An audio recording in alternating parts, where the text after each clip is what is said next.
Ngaphambili intsapho bezingaxolanga ngemithetho engqinqwa yalubhubhane wecorona, ingakumbi imithetho yokungcwaba.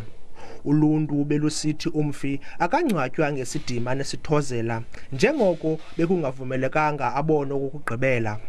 Sithetha nje ngoku urhulumente uyitshintshile le mithetho.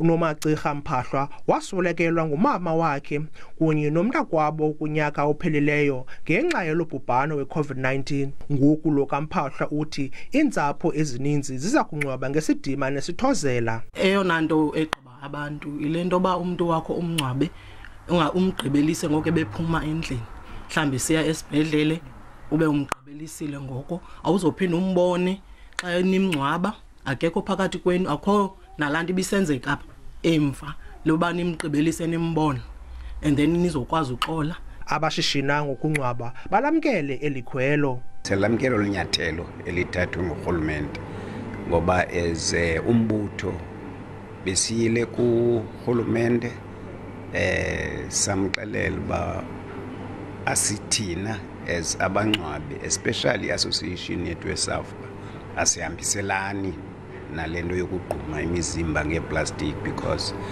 asiboni danger. Imizimba ngoku ifamily bayakwazi ukubona, imizimba ngoku iyakwazi ukuya ekhaya, akukho lusulelwano olusuka kumuntu osweleke nge-COVID-19 elizawusulela thina siphila. 24/7 disebenza ngaba bantu apha. So close to a year.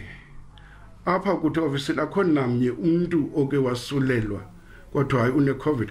Ndinguzolani Moya weendaba ze-SABC ndiseBhayi.